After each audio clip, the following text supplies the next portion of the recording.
Assalamualaikum warahmatullahi wabarakatuh. Apa kabar semuanya? Mudah-mudahan dalam keadaan sehat walafiat. Baik, untuk hari ini untuk kelas 4 kita buka bab pertama. Untuk pelajaran hari ini bab pertama halaman 6, halaman 5, tapi di penjelasannya halaman 7. Di sini di bab pertama kita dijelaskan bahwa ketabahan Nabi Muhammad SAW dan sahabat dalam berdakwah. Jadi pada masa awal dakwah Nabi itu menggunakan dua metode cara berdakwah. Ketika sudah mendapatkan wahyu, ketika di Gua Hiro itu kan ada wahyu yang turun pertama oleh malaikat Jibril, surat Al-Alaq dari 1 sampai 5 itu wahyu pertama. Kemudian turunlah wahyu kedua, Quran surat Mudatsir dari 1 sampai 7, memerintahkan bahwa harus berdakwah secara sembunyi-sembunyi, di mana dakwah ini adalah dakwah secara sembunyi-sembunyi ke keluarga terlebih dahulu. Nah, ini disebutnya dakwatus sirriyah. Itu dakwah sembunyi-sembunyi, berlaku atau berjalan selama 3 tahun. Itu yang dilakukan dakwah secara Nabi. Yang kedua, Nabi melakukan dakwahnya itu secara terang-terangan setelah turun ayat surat Al-Hijr ayat 94. Nah, setelah tadi Nabi berdakwah, keluarga terdekat, istrinya tercinta Siti Khadijah, Abu Bakar, Umar dari kalangan pemuda, dari kalangan sahabat, dari kalangan pokoknya banyak, dari kalangan anak kecil ada, seperti remaja itu Ali bin Abi Thalib masuk Islam. Terus setelah itu baru terang-terangan dapat perintah. Nah, ada yang lucu di sini bahwa yang menentang berat itu adalah pamannya beliau sendiri, yaitu Abu Lahab. Abu Lahab ini menentang dakwah Nabi karena tidak setuju, karena beliau adalah tokoh ya di Arab itu, tapi dibela oleh Abu Thalib. Abu Thalib ini dan Abu Lahab ini adalah paman Nabi, tapi Abu Thalib ini membela tapi tidak masuk Islam, cuma siap membela Nabi dalam keadaan apapun. Setelah itu dakwah secara terang-terangan, Nabi turunlah itu ayat fasdabi matu marunanan anil musyrikin. Lalu Nabi mengumumkan supaya semua itu kumpul di Bukit Safa. Nah, semua kumpul di Bukit Safa untuk menyampaikan bahwa ini saatnya dakwah terang-terangan, ini saatnya menunjukkan di kota Mekah itu saatnya bahwa saya ini adalah utusan Allah. Dikumpulkanlah semuanya. Nabi bilang, wahai penduduk Quraisy, jikalau di belakang ini ada musuhku, kalian akan percaya apa tidak? Nah, mereka semua serentak menjawab akan percaya, karena Nabi sebelum menjadi Rasul, diangkat menjadi Rasul pun sudah terkenal dengan sifat Al-Amin dan terpercaya. Terus lagi jujur, pokoknya semua sidik, amanah, tabligh, fatona itu sudah melekat dalam diri Nabi, sehingga otomatis masyarakat Arab sudah langsung percaya. Oke, kalau kalian percaya, di belakang misalkan ada musuh saya, percaya nggak? Saya ini adalah utusan Allah, diutus oleh Allah, Nabi terakhir, khatamun nabiyina, penutup semua nabi. Wah, semua rame, langsung angkat bicara. Kata Abu Lahab, kamu ini Muhammad gila. Kenapa kamu gila? Karena kamu ini mana ada mungkin pangkat utusan Allah seperti kamu begini-begini. Padahal mah gengsi. Dia gengsi, akhirnya rame di situ. Oh, pada ada yang mencela segala macam. Wah, Muhammad gila, Muhammad gila. Akhirnya di situ Allah pun menurunkan surat Al-Lahab karena bentuk melaknatnya Abu Lahab. Nah, karena bentuk kebenciannya Abu Lahab kepada Nabi, sehingga Allah pun benci kepada Abu Lahab. Turunlah surat Al-Lahab, tabasyada Abil Lahabi wa tab ma agna anhu maluhu wa makasab, saya selana rozatalah wa amra'atuhu hamalah talatab fi jidha hablum min masad. Di situ istrinya pun, Ibu Jamil, istrinya pun sangat kesal. Istrinya ini mencoba membawa batu. Suatu ketika ada istrinya, karena turun ayat ini istrinya kesal, istrinya membawa batu di belakang tubuhnya, dikumpetin untuk menemui Nabi karena kesal, karena dibaca-baca ayat terus sehingga panas telinganya. Akhirnya ketika mencari Nabi, Nabi gak ketemu. Tapi Nabi ini padahal berada di sampingnya Abu Bakar, di sampingnya, gak kelihatan, lewat aja. Itu bentuk pertolongan Allah. Nah, setelah itu lalu apa faktor penyebab?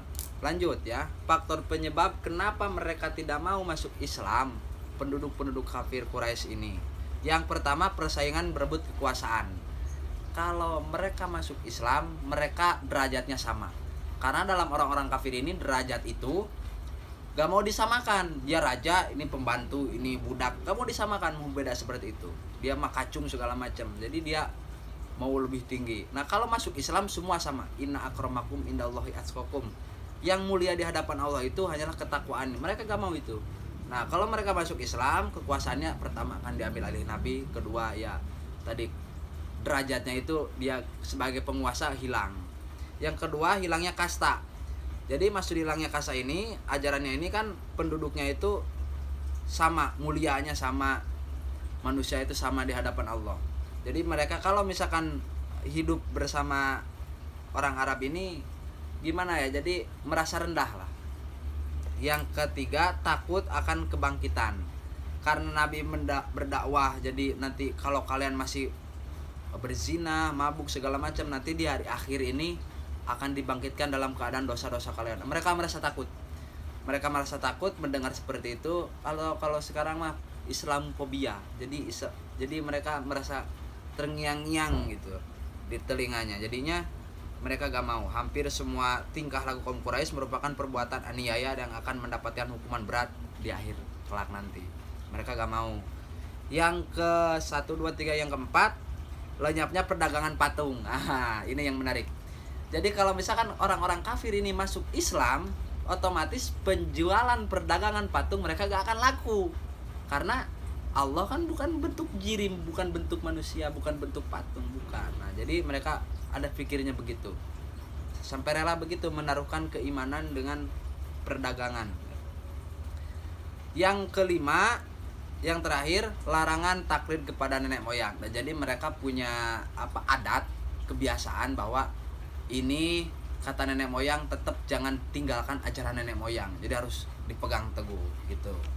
Terus itu yang B. Tadi yang A, sekarang yang B, bahwa ketabahan Nabi Muhammad dalam berdakwah.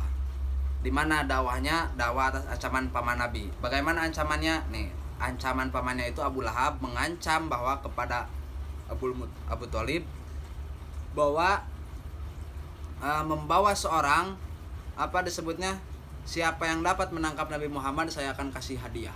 Sampai begitunya untuk dibunuh.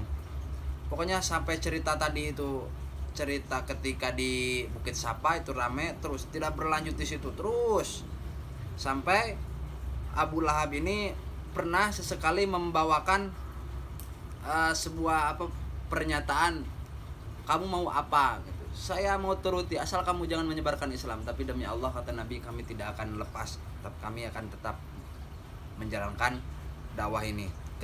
Itu yang pertama. Yang kedua, ketabahan atas ancaman para penguasa Mekah. Para penguasa Mekah ini luar biasa mengancam nabinya. Jadi ketika itu untuk menghalangi perbuatan dakwah Nabi, mereka ini memutuskan untuk menyebarkan berita bohong. Jadi Nabi ini penyihir, Nabi ini tukang sihir, wah pokoknya banyak. Nah, itu intinya. Yang ketiga, ketabahan dari kaum Quraisy. Kaum Quraisy ini sama halnya dia mendorong semua untuk menjerumuskan Nabi, untuk menangkap Nabi. Bahkan sampai ada yang ketika itu ke Abu Thalib, pamannya beliau juga, membawakan seorang lelaki yang sangat tampan, gagah perkasa. Abu Thalib, sini kamu. Ini lelaki tampan saya tukar dengan Muhammad. Muhammad serahkan kepada saya, ini buat kamu. Karena Muhammad saya akan bunuh. Kata Abu Thalib, gak bisa, maaf. Saya demi Allah, selagi masih ada saya, Nabi Muhammad akan saya tetap jaga. Itu. Terus lagi ada lagi ketika Nabi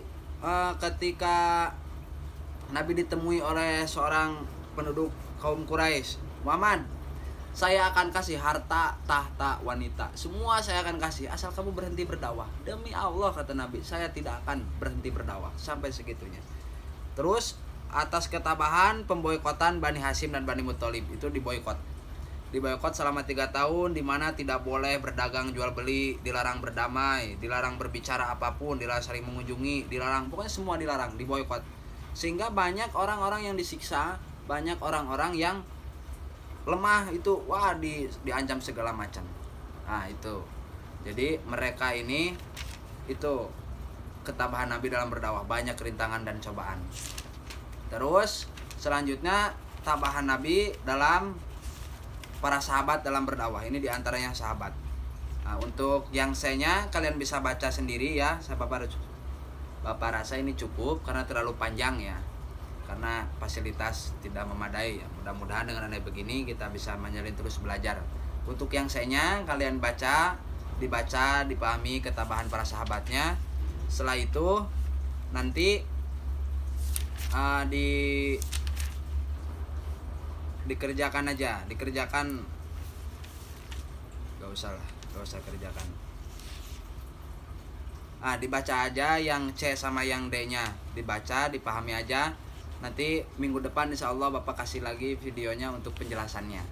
Mungkin sekian cukup ya untuk pelajaran hari ini. Terima kasih atas waktunya. Mohon maaf apabila ada kesalahan dalam tutur kata dan peribahasa. Akhirul kalam. Assalamualaikum warahmatullahi wabarakatuh.